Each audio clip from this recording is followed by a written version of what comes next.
What's good, y'all? We back. 2 week hiatus for us. Some people got sick, and we might have lost some audio last week. So we're back though. We're back at it like some crack addicts, and we're gonna get it popping right now.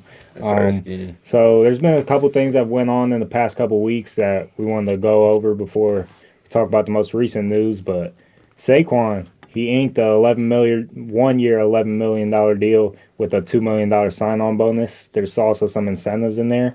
So thoughts on that? I think we should start with James, just on his thoughts, because he is a Giants fan.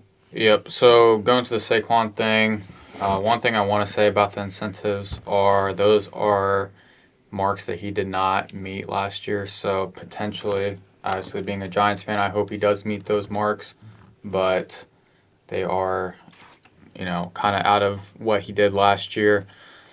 So for the Saquon signing, I think it comes down to his agents being dumb and him being smart, being at the age he is right now, where he's next year he'll be 28, and that's where you see running backs start to decline.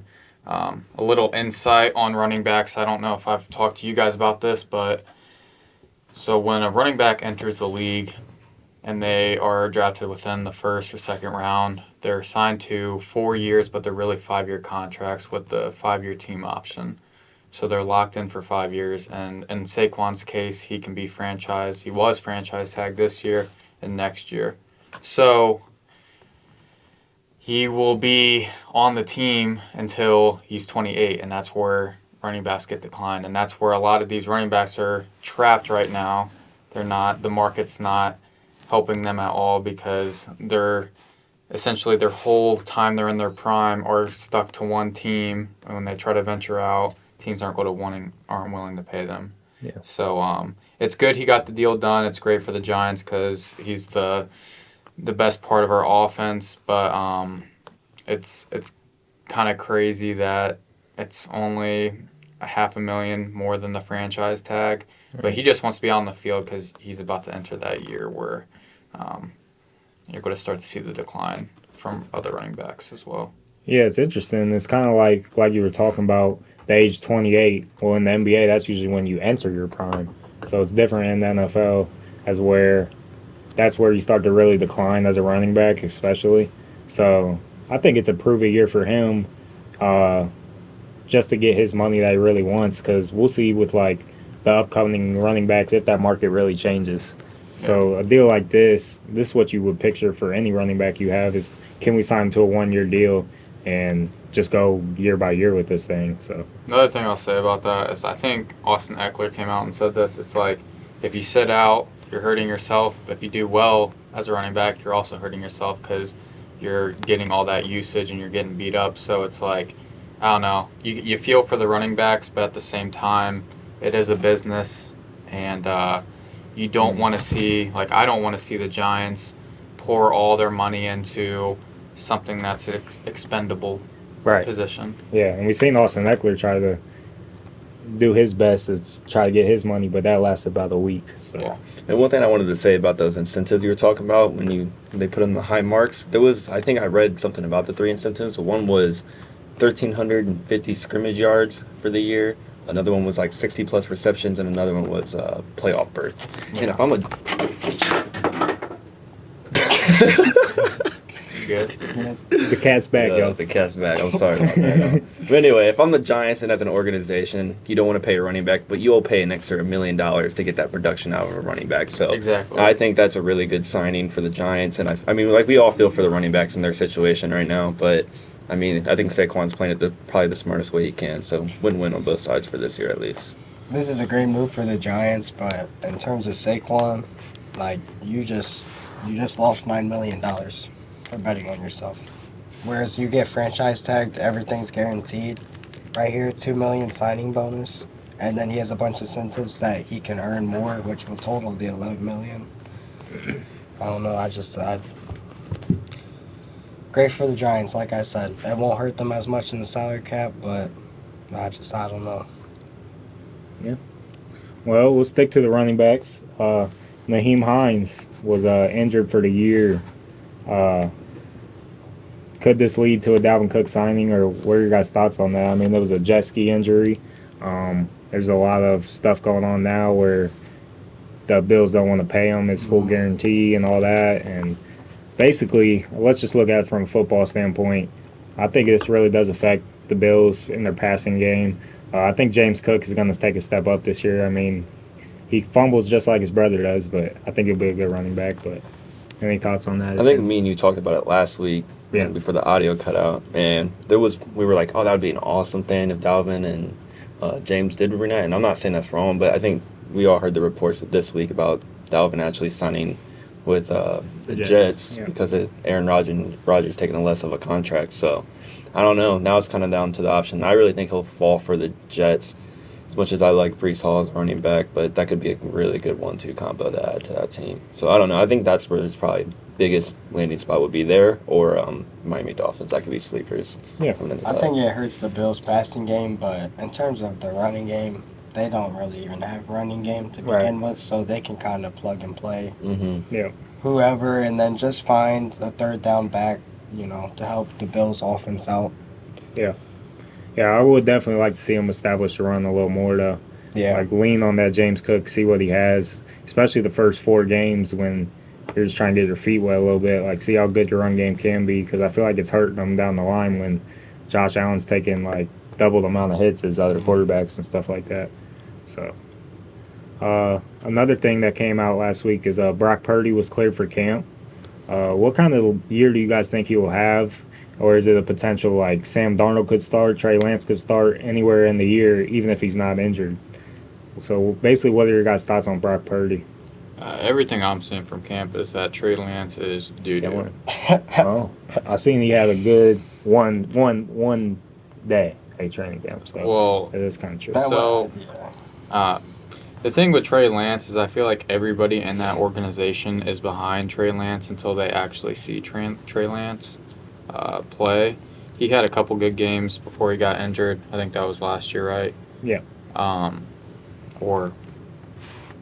They lost to the Bears week 1. Yeah, it was a rainy game. Yeah. And I don't know. I'm not like a huge Trey Lance fan because I feel like when you get into that offense, any quarterback should be able to do. I mean, you see guys that go into that offense that aren't like amazing players like Brock Purdy and Jimmy Garoppolo, and they're still able to win with what they have. Right. So he is a young guy, has to develop, but I'm still on the Brock Purdy train, and as well, everybody's saying that Sam Darnold's QB1 right now, so it'll be interesting to see. Yeah, I think the Sam Darnold stock is up. I think we talked about it a little bit last week is where Sam Darnold's been put in some bad situations, from the Jets to the Panthers, and can he stay healthy, stuff like that. I think if he's healthy, we could see a Jimmy Garoppolo type of role for him. Like he could make like a Geno Smith kind of. Yeah, Geno Smith revamp to his career a little bit. So I'm kind of high on Sam Darnold a little bit. So. I think we definitely talked about it last week. And another thing, I actually seen reports. I don't know if they were new or old, but I seen something about Trey Lance being the QB3 coming into this year, which is kind of crazy because they spent all those draft picks on him. But I'm with James. I'm on the Brock Purdy wave. I mean, y'all went like 8-1 before he ended up getting hurt. I'm still rocking with Brock Purdy. The Mr. Nobody became somebody. I think a lot of people are still behind him on their team. Give him another shot, come back from the injury, see how he plays. And if not, I mean, you got a veteran, Sam Darnold, at least plug and play there. That should fit the system well. Yeah. And so I just fact-checked myself, and I didn't mean to cut you off, but so the Niners gave up 2 first-round picks in 2021 to go get Trey Lance on top of a bunch of other picks. We are 3 years into him now, and he's still not the starter. First played like 4 games, got hurt beginning of the year every year. But that's what I'm saying. If you're saying he's at the bottom, and if that's like what the reports are saying, that is probably one of the biggest fumbles. It was because those recent memory. Those Dolphins picks turned into Waddle and who was the other guy that they got besides Waddle? It was another really good player. Probably Tyreek with trade. Oh yeah, it was Tyreek and Waddle for those 2 draft picks. They ended up turning that to Waddle and Tyreek. That's something to think about. It is for sure. I mean, Trey Lance still has that ceiling, but the 49ers are in a win-now situation. You already seen what Brock Purdy did. You can win with him. I think Trey Lance, when they have played, he hasn't succeeded, and he also has been injury-prone. So it's like, at the 49ers situation, you don't you're coming into the year to win. Like, you have a Super Bowl contending team. Mhm. It's hard to play someone that's basically considered still a rookie in the league with his feet not even really that wet. So he still has that ceiling, but it's almost if you Brock Purdy becomes something like a stud for that team, it's almost time to shop Lance, almost see what you can get back. But that's just my thoughts on that. Yep. The two other deals that happened last week is Trayvon Diggs signed a 5-year, $97 million deal. So Diggs, you either love him or hate him. He was ranked at 87 on Madden, like Too low. too low, Mhm. too low for you. So I think it's a pretty fair rating, but I'm kind of in the middle. If there is a middle, like Diggs is good, but I wouldn't rate him a top 5 corner in the league as some No. Cowboys fans would make it out to be. I think he's like in that 8 to 9 range. for Yeah, me. for sure. So he is an incredible ball hawk, but this man is up there in terms of giving up as many yards to receivers as more than any other top corner that we consider a top corner. Right. I think because of his ball hog play, that Loki sometimes gets him into like miss like he'll give up big plays here and there because of his trying to They're make trying to trying to undercut do him too much. out. Yeah, and that's Corner. exactly how like Marcus Peters Mm-hmm. used to be when Denzel Ward. or Yeah, something. you know, but is he worth that money? Yeah, because He is. Good you deal. gotta pay top corners. And I think me and Dom even talked if he about is it. in that range. He's a game changer. Like when he got like 10 straight picks in those games. Yeah, I think momentum swings. like when he gets that interception, like that completely throws momentum. And I think the Cowboys actually have a really solid roster this year. So I think locking at least a franchise corner, as long as you're rusher, you have a pretty good core on defense. They have a really good team, but I think me and James were even talking about it. I'm not Dak is mid. I don't care, you Cowboy fans. Boy, it's garbage. We'll get into that for sure. Justin Herbert, he became basically the highest paid player in the NFL. 5 years, $262.5 mil, and he gets $100 mil in 2025. So I'm a big Justin Herbert guy. I got a Funko Pop of him in my little game room. Like, I love Justin Herbert, and I think it's like you gotta pay him because what I've seen with the Chargers is the coaching. Man, they still have yet to get rid of Staley. They're just holding on to him like a sore thumb, like trying to cough something out of him. This is his year, man. If he's gonna do something, he better draw it up now, like because they're ready to move on and get this Herbert train going with a better offensive line and stuff like that. So I like to see my man get paid, and we've seen Deshaun Watson set that tier up a little higher, and then Justin Herbert comes behind him and makes it even higher. So, Wait till Joe Burrow gets his extension. Yeah. Yeah, it's You're going to be gonna happy when that happens, it's but it's gonna going to be be- expensive for sure. Mhm. One thing I would say about Herbert, I love Herbert. Like just like you said, he's an absolute dog. Every tool you need in a franchise quarterback is right there with him, from running to the arm he has. And last year, I mean, he came out, his rookie year was really good. Last year was not the greatest year, but he still had a solid year behind a weak D-line, weak receivers, like a really injury-prone team last year for the Chargers. Yeah. I really agree with you. Like, I think this year is going to be his year, and we did talk about it. I think Justin Herbert's a top 5 quarterback in the league, and you can argue that, but you put him in the situation people put Jalen Hurts in, they're winning that Super Bowl last year. So I'm just saying, I don't know. I think Herbert's going to have possibly an MVP season breakout. We'll see. Yeah. But I think he has the chance to do it this year. I know the Chargers are an injury-prone team, but do you think they're like a really good team, like Mm-mm. talent-wise? I mean, talent-wise, they definitely have some talent on there from offense to defense, but I don't know. Last year just didn't look too hot. But they do have some talent. I can't disagree. I mean, they got new receivers. Austin Eckler's always been a dog in there. And I think it was like the latest episode we posted that I had talked about how a couple teams in the pro football leagues and NBA are cursed. I got to add the Chargers to that list as well because they seem to have this notion around them like everybody gets hurt when it's about playoff time. That's how it be going. So The only reason I asked why you thought they were a good team is I just feel like to be a top 5 quarterback, you have to win. And if you have a good team and you're not winning, I don't think he has any comparable team from like the Eagles to the Chargers, if that makes sense, though. no, I agree, but like the Chargers are still one of the most They're good. talented teams, But especially defensive. I'm kind of just basing it off of last year. Like, they had a lot of injuries, not only with their receivers. Their O-line was horrible, which got Herbert. I think I had Herbert on my franchise team last year, and bro was literally, like, questionable every game just because his ribs were so bad. And Like, Staley's trash. and bro, yeah, and they don't have a good coach. I think if you surrounded Herbert by the right people, he could be right up there. I'm not saying on Joe Burrow's level, but he could be up there with them. He has those traits. I'm saying Joe Burrow's up. I will be a believer once that happens. I'm not disagreeing. One thing about the Herbert signing is we alluded to it last podcast about Daniel Jones. So with Herbert signing this and assuming that Joe Burrow gets around the same contract, probably a little higher, Daniel Jones will be the 12th highest paid quarterback in the league. So for everyone that's saying, oh, you're overpaying Daniel Jones, all this type of stuff, for me, 12 to 15 range is where I see Daniel Jones, and knowing that he's going to be the 12th highest paid player in the league makes me happy when you see guys getting contracts like this, so we can start to build around him. And I like also like that the Giants did sign him for only 3 years with that team option. Yeah. So Don't mean to bring it all about my team, No, but I I just want to throw that in we there. talked about point, it. though. I also Yeah, agree with you. I like the signing because of the Giants because we knew how the market was going to be for these top tier quarterbacks. So I don't know. Yeah, that's a great thing to touch base on. I because- know, I think Dom talked about it, or someone did, about how, well, yeah, you're going to look back in a couple years and you're going to be like, well, you got him for that price. Look how much this guy's making. So, I mean, we're kind of already starting to do that. At least I am. So, Yeah. kinda cool And to then, see. yeah, like you said, it's 3 years experience. Put talent around him. See what he really can do. Yeah. So it's not a bad signing by any means. Yeah.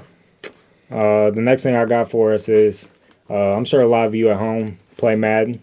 Most of us here play Madden.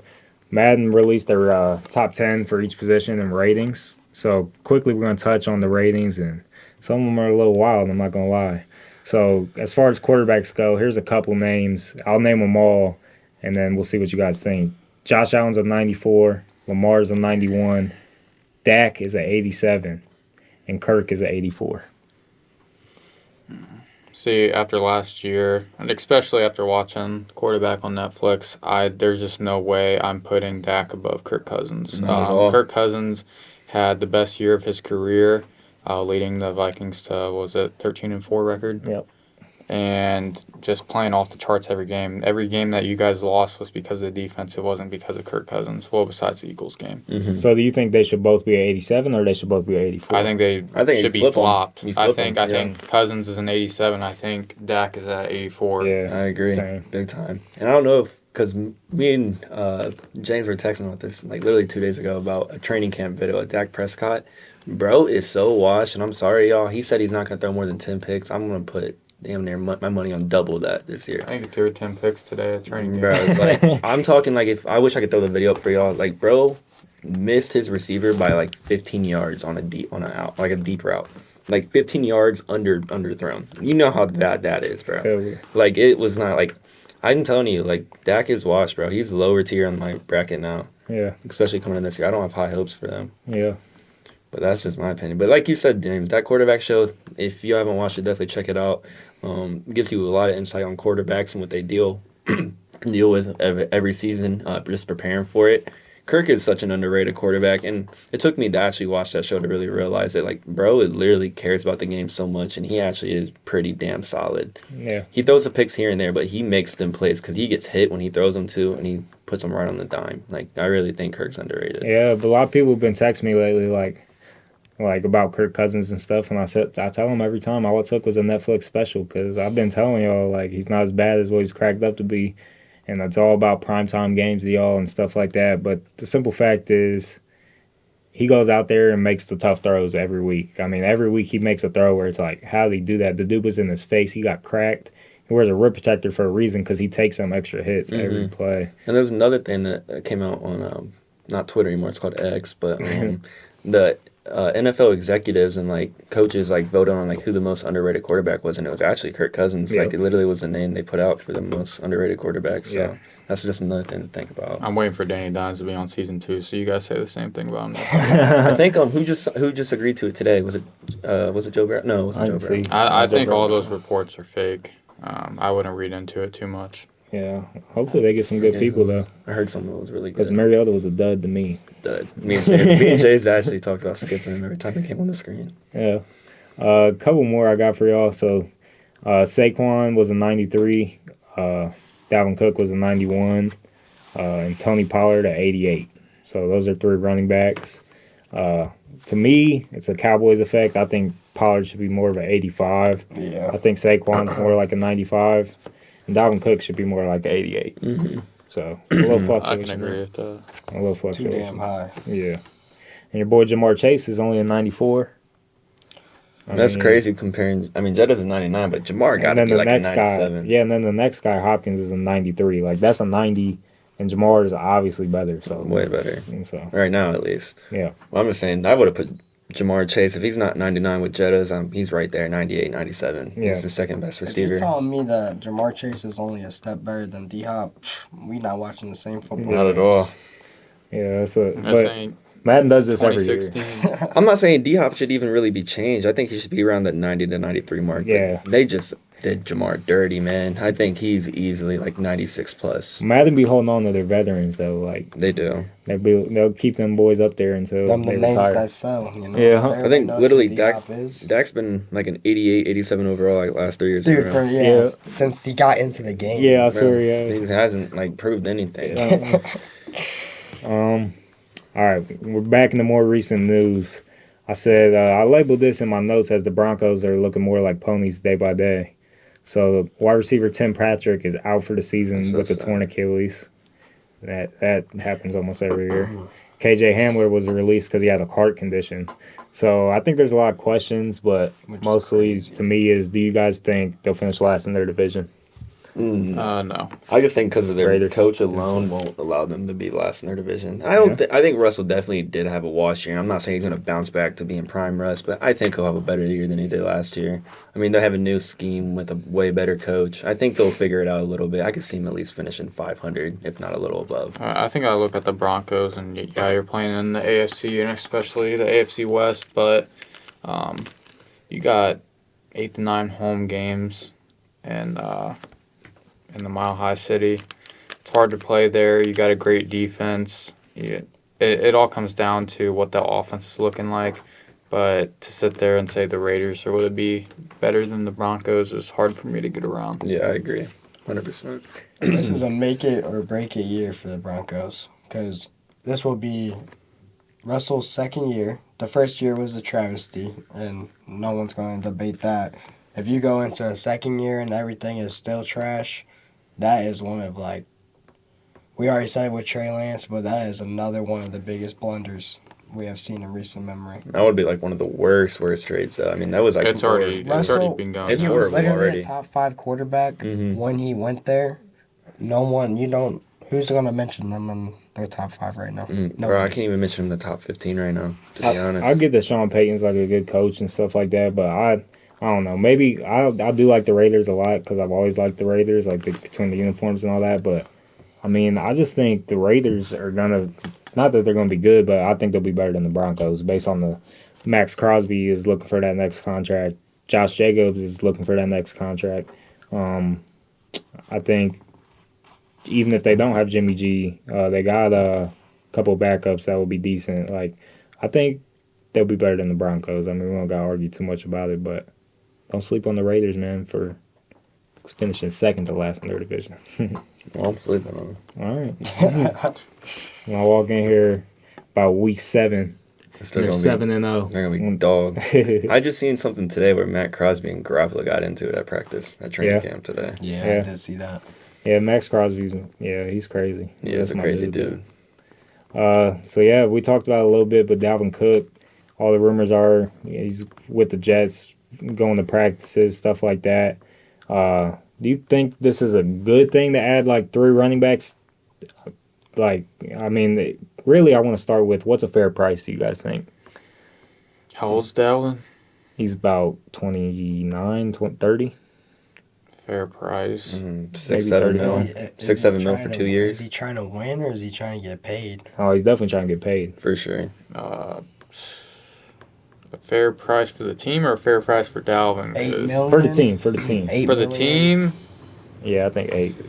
Eight's probably the number. I think on six- a 1-year deal. 6 to 8 for a year to 2 at most with Rodgers. I don't know. I really actually think a Brees Hall and Dalvin Cook would be a really good 1-2, at least for the receiving and running. We've seen what Brees did before he tore his ACL, but who knows how he'll be when he comes back. But I think if they do sound Dalvin, I think Carter's out of there, though. No, even Michael Carter's a dog. Yeah, he's a good I don't receiving really back. think. I just don't see how you're going to I don't utilize see why 3. there's room for Dalvin. That's what I'm saying. Like, Mhm. why do you need Dalvin? I mean, I think Dalvin's definitely an upgrade over Carter. I'm not saying Carter's bad by any means, but I think Dalvin obviously is a little better. But if they have that, I just don't see why you keep 3 decent running backs on the same roster. Why wouldn't you get Aaron Rodgers more wide receivers? Mm-hmm. I mean, You don't need he any has wide Bro, he receivers. got plenty of wide Bro. receivers. He got Hardman, Wilson, Lazard. He got Lazard. everything. He got everyone he wanted, to be honest. They got Corey Davis still. Yeah, they do Yeah, have some they don't need receivers. any more wide receivers. But I don't think you use a 3 running back. That's just too crazy to fit him in, and they Yeah. wouldn't be happy. So I think if they do get Dalvin, Carter's out of there. I actually seen something today. I know it's not any confirmed source, but I did see something about the Browns possibly adding him for the receiving part of our offense. Who? Oh, Michael Carter? Mm-hmm. Yeah, Oh, Michael okay. Carter. I was about to say Dalvin. But Cook. that all depends. Can't It's like catch, so. you can't even argue that right now until something happens with Dalvin. So Garrett Wilson and a bunch of mid. What? Yeah, that's what that is. Corey Davis is good, bro. hey, don't be sleeping Watch on some Corey Davis tape. Next thing on here is Jonathan Taylor requests a trade. So just kind of your thoughts on that. I'll speak on this first. I watched a video today of him at practice. He wasn't practicing at all, but he looked like he was walking around like he just was sitting on the toilet for a good 3 hours, limping around. You know, there's talks about that back injury. So just want your guys' thoughts on that. Yeah, I mean, we don't see this a lot in the NFL. Guys requesting the trade. That's something's got to be going on. I think the pot started to boil over, and I think Jonathan Taylor made the way wrong decision. He should have held out way before all this happened. If he was going to hold out, he should have been holding out. They're talking about not even paying him this year. Like putting him on the non-injury list and not paying him for Yeah, this year. when you don't hold out and make your statement known before all this happens, like their owner, with Jim Irsay, right? Mhm. He's talking about if I wake up. If I die and Jonathan Taylor is out of the league, no one's Yeah. going to care. The league still moves on. That I mean, to be honest, as an owner, that is the last thing. Like you would, like if you're a player for them, that's the last thing you want to hear. From, You, like, you don't your team. ever want to hear Like as an There was- owner, The Texans owner, before he passed away a few years, said something along the lines of their organization was like the inmates were running the asylum. You don't ever want to hear. that's what I'm owner saying. ever say Like anything even like that's that. like who pays you, and you're hearing like basically your boss say like, yeah, you're replaceable, like that, and you're one of the best running backs in the game. So I understand where Jonathan Taylor's coming from a little bit. I don't think he did it the right way with how he should have, but I think this report came out because JT and Irsay had a private meeting, and as soon as that private meeting was done with them, he instantly requested for a trade. So something had to go down in the office to make that right away happen public. I will say I did see reports earlier that said that a few teams were actually kind of interested in. Oh yeah, Jonathan. I mean, he's a Jonathan great running Taylor, back. So he might get paid somewhere else. It just won't be in Indianapolis. But he was asking for $16 million a year for what I seen, and that you know how it's right now. Don't be asking for that. Another thing is kind of off topic, but we're doing the Dynasty Fantasy League this year, and a lot of people have already drafted and done all their teams. But like for me, if I'm drafting Jonathan Taylor early in the second round for the Dynasty League, and then I see this come out, like if any of you guys are drafting this early, that's Britches are brown, son. yeah, like I'd be terrified Yeah. because that's a guy that you're going to have on your team for, 5 to 6 years, and you don't know where he's going. If he's holding out this whole year, the situation is. Yeah, well, the last thing I got on is this: the difference between the NBA and the NFL. Like in the NBA, you can do that midway through the season, or even right when the season starts. Like practices are starting to start. Shoot, I want out. I don't like my situation. But in the NFL, you try to do that. No, we'll not pay you. Like none of this is guaranteed, man. Like we can find a way to get you up out of here. Like it's crazy, but yeah. The NFL Top 100 came out. Some notable things I just want to touch on quickly. It's mostly quarterback stuff. So I think the quarterbacks are. So this is voted on by players, correct? Yep. So Justin Fields is an 86 and Trevor Lawrence is a 96. So I mean we'll see how this year pans out. But That needs to be flipped for right now, though. yeah, for right now. But this is players thinking. and like Lamar was a 72. See, like So for it's basically me, like, what have you done for me lately? It must be. I'm looking at Trevor Lawrence 96, Justin Fields 86, Tua 82, 280. Geno 77, I'm Jared sorry. Goff 66, and Dak 56. Yeah. I'm putting Trevor Lawrence ahead of all those guys. The only person I'm not putting him ahead of is Lamar yet. Yeah. So to put him at 96 and you have Dak and Jared Goff and the 60 Dak to at fit. 56. Yeah, so just looking at that, not even the God. Justin Fields thing, because I mean, you can say a lot of players are going to love Justin Fields Yeah. for, I've kind of noticed. Nah, I'm not going to say it, but anyways, it's just crazy to me that your Trevor Lawrence is that high. Yeah, no, it's whatever. Them players are tripping. I'm sorry. Yeah. I know they're different because they see it on the field, but we see it on TV too. Trevor Lawrence ain't no damn 96, bro. No respect for Goldilocks. No respect for Dak Prescott. 56. Someone was smoking mushrooms putting him there, bro. Yeah. That boy needs to be at the 96 mark. He should. I'm not gonna be. I sound like a real Dak hater right now. I'm sorry, but Well, that boy yeah. is not I'll tell you. a 56 best player in the league. He's not. He's really not. Yeah, and we talked about him enough, but Kirk Cousins at the 42, I'd love to see it. So last thing I had was, well, actually before we do our draft to end the episode, we talked about it last week, so I had to bring it up. My boy Jaylen Brown became the richest player in the NBA.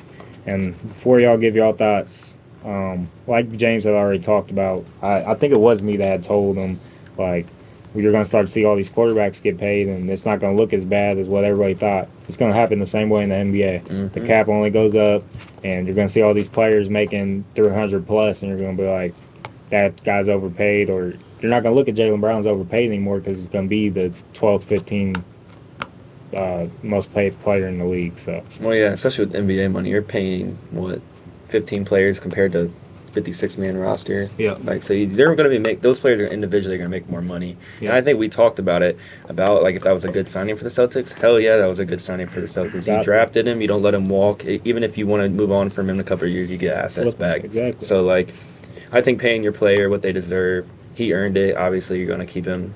Just try to see what happens, and you can move on and you get some stuff back if you don't let him walk. You don't let a superstar walk. That's just what it comes down to. Yeah, I would say he's at least the top 20 player. It just sucks that the last thing that we saw of him was like the worst, worst series that he has ever played in his career. Yeah, he didn't play great at all. Don't get me wrong, but like he definitely has some things to work on. But his jump shot's deadly, and he has every tool you want from a shooting guard. Yeah. Pay the man. All right. So last thing we got for y'all, we're going to draft our top 20 most fun players to watch heading into the season. So this is not, are they the best? No, this is who we like to watch the most. This is who we have the most fun watching. So we'll go. Start with Kyler. Yeah, we'll start with Kyler. Yeah. Favorite players? We'll start with something easy. We'll go with Patrick Mahomes. Never take an eye off him. Okay, that's his first pick. Mm-hmm. To me, between the gradient and all that, give me Justin Jefferson. Not a homer, maybe. I'm going to go Jamar, and he's about to go for 2,000 yards. 400 of them will be against the Ravens, and 600 will be against the Steelers. Mark my words. Okay. So do I get two right here? Sneaking around, or no, we'll go back to Kyler. I gotta go Lamar in the situation. The next, Michael Vick. Just fun to watch him run It was fun around. to watch him play. I think this next pick is going to be a little bit biased, but we're going to do some defense here. We're going to go with Myles Garrett. Absolute animal in that backfield. Okay. I'm trying to win this, so give me Josh Allen. I mean, it's not fun to watch about Josh Allen. I'm going to go. He was in the Super Bowl. He unfortunately lost, but I'm going to go Jalen Hurts. Can he carry the best, probably the most talented team, no one will argue that, in the NFL, to the Super Bowl again? Or will he choke like he did in Alabama? But you like watching Jalen? I'm not going to say. I was about to say, I don't like watching He's him, a bro. QB sneak master. Yeah, I was about to say 2-yard runner for sure. Right. Hello. We drafted the most fun. All right, you might lose this draft, bro. Next person I'll go, also defensive with Kyler. I think besides a quarterback, if I'm starting a team, this is who I'm taking over anyone, Micah Parsons. Michael Parsons, I like that. I didn't think about that. He's pretty fun to That's what I watch. was He is fun to watch. Back to you, bro. Like we're doing like if we had these people on our team. No, this is like most fun you like. I'm gonna go with Tyreek Hill. That boy is so fun to watch, bro. Every time you get the ball, that boy's cheetah. It's fun dude to watch. This might sound boring to some people, but if you really like football, you love watching this dude just blow up the line. So give me Aaron Donald. It's fun dude to watch. Watch a man be a man amongst men. It's me. I'm gonna say on defense, we're gonna go a real lengthy, physical, probably the best corner, Yes, sir. and we're gonna go. I should say corner of last year, and that's Tariq Woolen. Yo, what is you on? He's fucking that I mean, fast. it's fun to watch, but I thought you were saying Gardner all the way right there. Shoot. All right. Next person I'm gonna go here. He's real fun to watch when you have him on your fantasy team, and that's Travis Kelce. That's true. He is actually really fun to watch. That's a great pick. So we all get 5 picks each. We're at the fourth right now. Yeah. So, there's so many players that are fun to watch. To be honest, I'm gonna go with Damn, I don't know, man. I know I'm having a little brain fart. Let me look at the page. You know what? It's gonna be a hot take. But I'm gonna do Justin Fields. The boy had some crazy runs last year, and I'm not gonna lie. I would love to see that again. We're gonna do But that. you want to criticize me for going with Jalen Hurts? No, because I already went P. He's Holmes. more fun to watch We're than doing Jalen we're Hurts, doing though. fun to watch. Look, Justin. All right, we don't gotta get into it. Yeah, he fun to watch. Give me this might be the first time he's at a club. This the White Mamba of football, Christian McCaffrey. Great pick. Yeah, that's fun. We're gonna keep it simple. Probably the best next quarterback that we grew up with, next to Tom Brady, and we're gonna go Aaron Rodgers. Love to see that thing fly. You don't lose. So we're going to stay with running back with like Dom. Obviously a homer pick, but watching rookie Saquon, hopefully he had a glimpse of it last year. Hopefully he can get back to that same thing. I'm glad you said that because I'm going right back to back with Nick Chubb running through people's faces. All right, so this is my last pick. I'm between two people. I can't believe Sauce ain't up the board right now. Give me Derrick Henry. Mm. Fun to watch. I'm debating. Do I throw a troll name out there, or do we be serious? You've been throwing troll names out there, Nate. Pick a real All one. right. We're gonna go Josh Allen. Right, good. And He's this- off the board, Off bro. the board. All right. Well, the only reason I was gonna say is because I want to see what the Madden You haven't even said your boy yet. withholds. Yeah, because that's not fun. There's so many good names left, though. There really is. All right, I'm done holding it up. We'll go. Since I'm a big homer of this guy, we're gonna go Jesse Bates. And before you say anything, he is one of the best safeties in the league, and fun to watch. His pick. All right, so for my last pick, let me explain myself before I say it. It's going to be Cooper Kupp. I feel like when I watch Cooper Kupp, that's what I imagine as a little white boy running around. What my potential could be one day. Obviously, we're not there right now, but I like watching just the fundamental routes that he runs and how great of a route runner he is. Bro's always the work open. that he put in, his story behind it. So that's what we're going to leave that off with. I like that last one. I'm going to give some honorable mentions. Like, at least throw Gardner out there, bro. Gardner has a rookie. He was an absolute dog. If you put Tyreek Woolen, we can't put not Gardner on the list. We'll put him on an honorable mention. Yeah, honorable mention. For me, if I had to throw one out there, Nick Bosa. Beast. Since he wasn't said, Jalen Ramsey. Come on. Okay. My honorable mention, T.J. Watt. Good one. Oh, shit. Well, that was fun, y'all. So, first, I'd like y'all to do is comment down below who you think won this little draft. We know who lost. Who you think won, though? Leave 5 stars on Spotify. Like and subscribe on YouTube. We're back at it every week now. We took a little hiatus, but I promise we're back every week. NFL season's upon us, and we're going to ramp this thing up. So, hope y'all enjoyed. Peace out, y'all.